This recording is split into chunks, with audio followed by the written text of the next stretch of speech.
কাব্য কোঁৱৰ প্ৰণৱ কুমাৰ বৰ্মনৰ দুটি কবিতা। ২৭ নৱেম্বৰ। তোমাৰ জন্মদিনত মই আকৌ তোমাৰ প্ৰেমিক হৈ উঠিলোঁ। শস্যৰ নামত পাঠ কৰিলোঁ প্ৰেমৰ প্ৰস্তাৱনা। জি উঠিলোঁ সেউজীয়া পাহাৰ এখনৰ মমতাত। মৃত্যু আৰু প্ৰেমৰ একেটা বাট, জীৱনেদি উজাই যাব লাগে জন্মদিন তাৰ সেউজীয়া পাৰ ঘাট। তুমি অধীৰ হৈ আছিলা চাগে, অকোৱা পকোৱাবোৰেদি মই তোমাৰ ওচৰলৈ আহিম। তোমাৰ সৰলতাত বুৰবুৰণি তুলি বুৰ যাম, তোমাৰ ওঠৰ ৰুমালেদি মচিম বুকুৰ ঘাম। মোৰ মৌনতাৰ এই ছাই তোমাক দুখী কৰি তুলিব, তোমাক কাতৰ কৰি তুলিব তোমাৰ সপোনৰ প্ৰদেশত।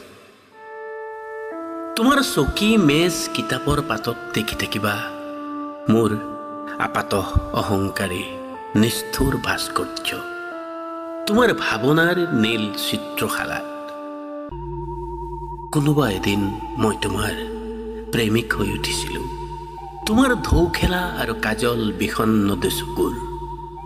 বৰ উদ্গ্ৰীৱ হৈ পদপথত ৰৈ আছিলোঁ তোমাৰ যাত্ৰাবোৰৰ অৰ্থ উলিয়াবলৈ।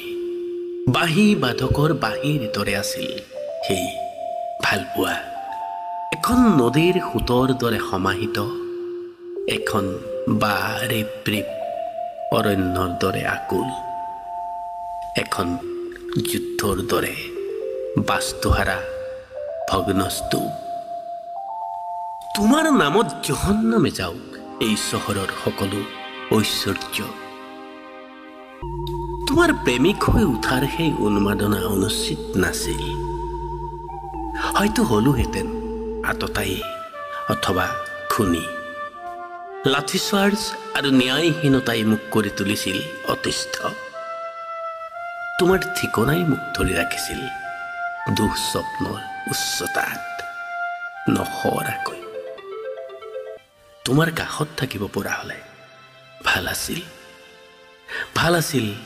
বগাৰ মমতাৰে তোমাৰ দুহাতত হাত থৈ ক'ব পৰাহেঁতেন শুভ জন্মদিন, শুভ জন্মদিন।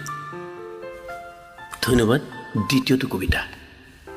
এগৰাকী নাৰীৰ বিষণ্ণ দুচকুলৈ চাওঁতে, এগৰাকী নাৰীৰ বিষণ্ণ দুচকুলৈ চাওঁতে ফুলি উঠিছে ঢৌময় এখন সাগৰ।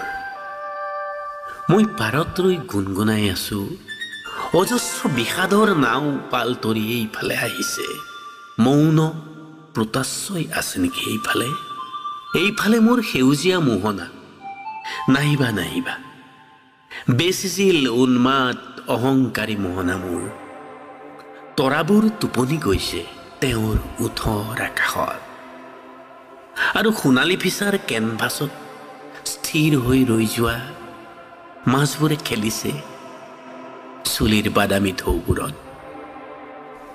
ইমান নিসৰ্গ ধাৰণ কৰি তেওঁৰ ভাগৰ লাগিছে নেকি, তেওঁৰ দুচকুৰ পতা জাপ খাওঁতে টিক টিক শব্দ উঠিছে। তেওঁৰ চুলি এডাল কপাললৈ নামি আহোঁতে পাত এখিলা সৰা যেন লাগিছে। তেওঁ ওঠ লৰাই শব্দ কৰোঁতে নৱম চিম্ফনি বাজি উঠিছে। তেওঁৰ ওঠলৈ চৰাই এটাই খেৰকুটা কৰি আহিছে। তেওঁৰ গালত কোনে ফুলনি পাতি গুচি গ'ল। হালধীয়া আলোৱানখন মেৰাই লওঁতে মাজুলীৰ এডৰা সৰিয়হ জিলিকিছে তেওঁৰ ফৰিং ফুটা গাত। নুতুলিবা সৰিয়হ নীল গ্ৰীষ্ম, নুতুলিবা সৰিয়হ। মই তোমাক হালধীয়া নৈ এখন আনি দিম, হালধীয়া বেলি এটাও দিম। তেওঁৰ দুচকুৰ সেই বিষণ্ণ সাগৰ কোনে সিঁচিব পাৰিব কোৱা, কোনে সিঁচিব পাৰিব কোৱা।